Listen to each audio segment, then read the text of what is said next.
En la primera parte de esta videoprueba os ofrecí mis impresiones sobre su comportamiento en carretera y autovías, además de algunos detalles sobre los que profundizo en esta segunda parte, además de su comportamiento en ciudad, las prestaciones en banco de pruebas y mi valoración personal.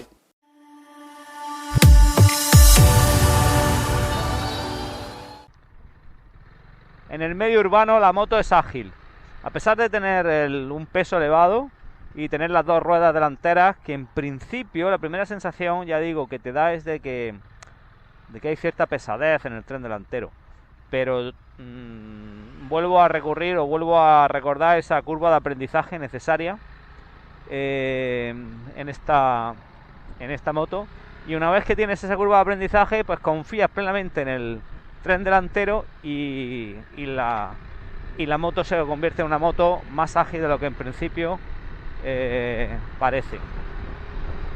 Y luego, sobre todo, muy segura, ¿no? Por ejemplo, curvas como esta que estoy entrando ahora, contraperaltada y con mucho brillo, y no notas el más mínimo movimiento, ni siquiera el más mínimo ruido de chirrío que a veces tienes en ciudad cuando pasas por una curva de este tipo, que está muy brillosa, muy pulida, y los neumáticos dicen como que se quieren ir. Bueno, pues ni eso escuchas. Por lo tanto, de nuevo, pues otro punto a favor de esta moto, que es sin duda ese extra de seguridad y de aplomo que te confiere pues el llevar los dos neumáticos delanteros.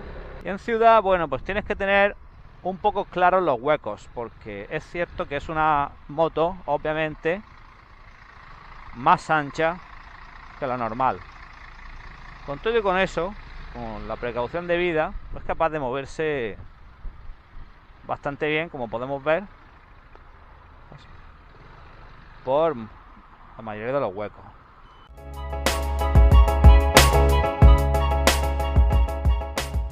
Bueno, y es momento de ver cómo se defiende en el banco de pruebas. Vamos a ello.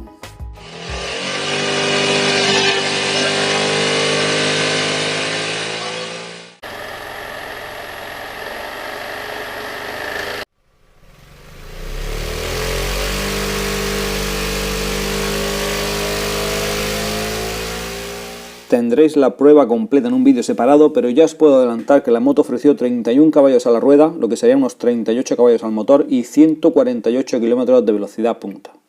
Otro pequeño detalle mientras estoy aquí tirado en la sala del banco poniendo a punto la moto para la prueba, es que me acabo de dar cuenta al intentar fijar la pinza para captar las RPM.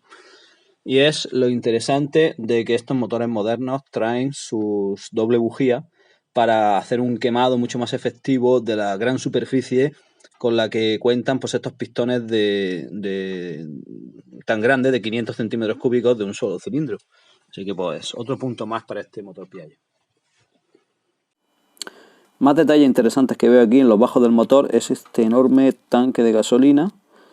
No sé la capacidad, pero ayer estuve haciendo una ruta de 100 y pico kilómetros y desde lleno no ha bajado ni a la mitad, aunque fuimos a ritmos tranquilos, con este protector que nos trae aquí, que viene agujereado, con lo cual quizás se podría poner aquí una parrilla para algunos que transiten por sitios muy malos. No creo que eso sea un problema en ciudad para nada. Y aquí detrás tenemos como parte de este chasis basculante, tenemos esta placa por la que por el centro transcurre el tubo de escape. Y luego esta otra protección para salvar el gran cárter que trae. Digo gran cárter porque me da la sensación de que tiene una capacidad buena de aceite, al ver por lo menos las medidas desde aquí. Bien, pues los controles que tenemos en la moto, aquí son los habituales, intermitentes, que funcionan muy bien. El largas, luz larga, claxon, y que puede ser alguno que se implementará en un futuro para mi llamada de emergencia, entiendo. Las luces, la moto lleva luz de día y entonces va siempre conectada a la luz de día, excepto cuando quieres conectar la luz de cruce, que le das aquí a este botoncito. Después tenemos aquí una serie de botones, empezando por la izquierda, pues marcha adelante o marcha atrás. Cuando pulsamos la marcha atrás, la accionamos con el botón de el que sería el de arranque, el de puesta en marcha, y quedaría algo así.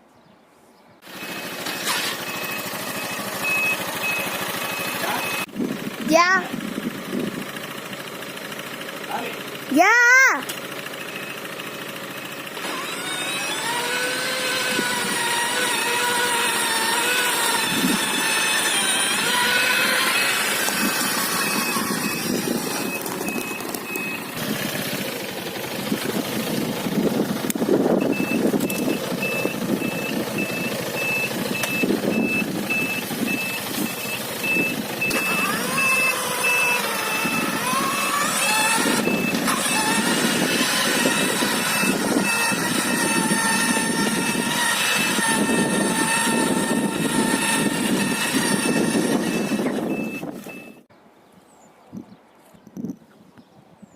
Bueno, pues esto en drive para moverse hacia adelante, los 4 intermitentes, control de tracción, apertura remota en este caso del asiento, eléctrica, y la llave, que pulsando hacia adentro y girándola abriremos el compartimento de la gasolina. Aquí tenemos dos cosas: freno de mano, aquí está quitado y aquí yo lo tenía ahora mismo accionado, y tenemos también esta práctica anilla para colocar ahí una bolsa. Aquí seguimos con el botón quizá más mágico, este que te permite, cuando estás a menos de, pues yo no sé si son 5 km por hora, 6 km por hora, te permite que lo acciones, ping, y se queda como está ahora, que la moto está sin ningún caballete puesto y yo estoy con los dos pies en las plataformas. Luego puedes quitarlo automáticamente tú, o cuando le das un poco al gas y la moto sube de 2500 revoluciones, pues automáticamente se libera el mecanismo que ha fijado las suspensiones delanteras. Entonces en la práctica tú llegas a un semáforo y entonces, o a una retención, le das aquí, ping, habéis escuchado el pitido, se enciende la luz y ya no tienes que poner los pies en el suelo. Y ahora cuando vayamos a salir, simplemente al acelerar, cuando el motor pasa de 2500 vueltas, hace el pitido y se desconecta. Así sería.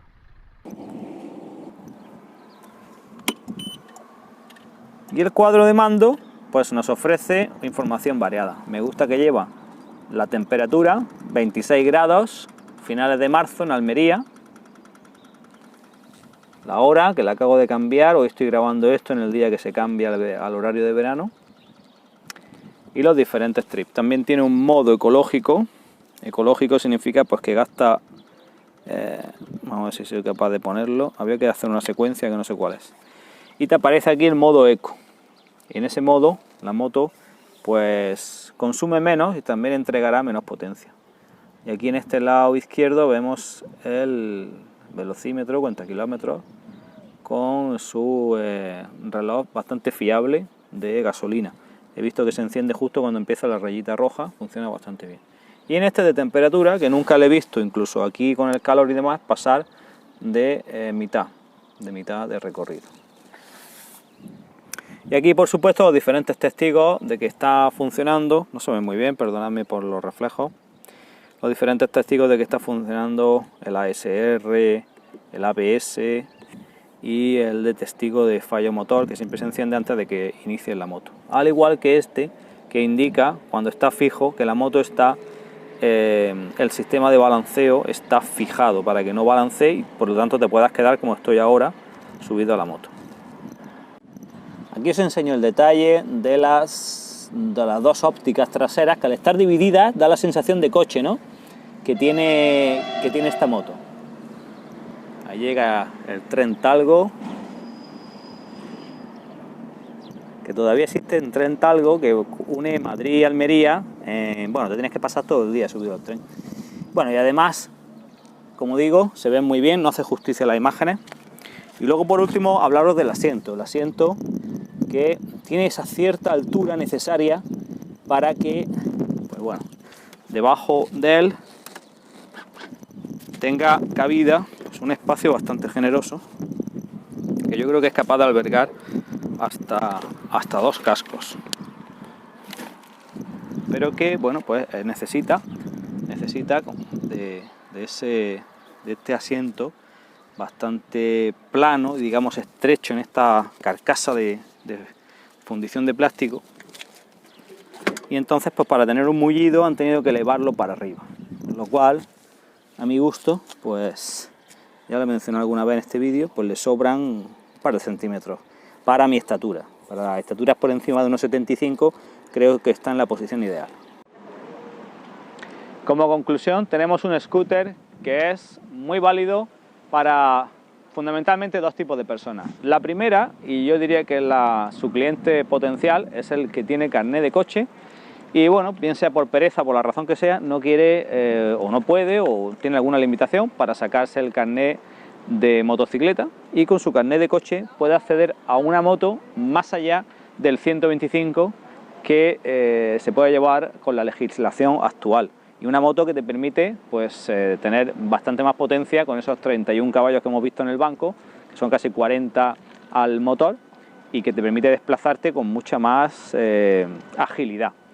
Y luego, por otro lado, pues ese tipo de personas pues también buscarán, o este otro tipo de clientes, el que busca una comodidad extra unido a una seguridad. La seguridad, obviamente, la que te brinda el sistema de doble rueda delantera, que te permite un agarre que hace que las posibles caídas que alguien pueda tener, un accidente, o el ir muy pendiente, ya puedes no tener un accidente, pero el ir tan pendiente de que no se te vaya la rueda delantera en esas rotondas brillosas, en esas situaciones, a lo mejor que hay un poquito de arenilla, y que todos sabemos que en una moto normal pues hay que ir con cierto cuidado. En esta moto puedes estar seguro de que tienes un doble ahí, un extra de agarre que sin duda te hace ir con más seguridad.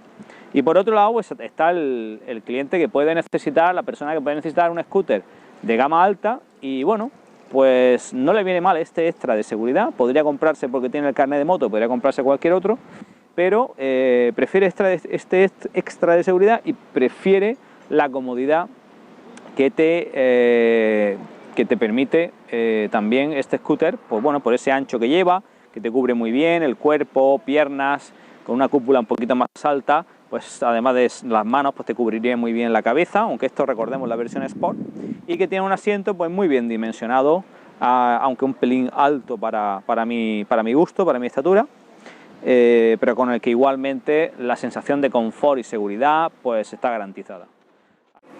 Bueno, estoy en Piaggio EASA, concesionario de todas estas marcas, no solo para agradecerles la cesión de esta MP3 para la prueba, sino para enseñaros 2 variantes muy interesantes que hay, que son la variante de 300 centímetros cúbicos y la 350. La 350 comparte con la 500 que estáis viendo en esta videoprueba el chasis, la carrocería, el tamaño, y bueno, con un motor un poquito más pequeño. Y la 300, sin embargo, pues es una moto completamente diferente, en el sentido de que sigue siendo el mismo concepto, siguen siendo MP3, que es decir, se pueden llevar con el carnet de coche. Esta es la gran virtud o ventaja, pero aquí tenemos un form factor, que dirían los ingleses, ¿no? Una forma más pequeña, un tamaño más pequeño de moto, que bueno, pues quizá para un encaje más ciudadano. Asiento más pequeño, menos peso, pero fijaros también, freno de mano, sistema de fijación de la parte delantera, un cuadro también muy completo, y sinceramente a mí casi que me atrae más por aquello de lo ligera que se ve respecto a la 500, y quizá pues para un uso, como digo, más urbano y de desplazamientos más cortos, pues podría ser para algunas personas más interesante que la 500.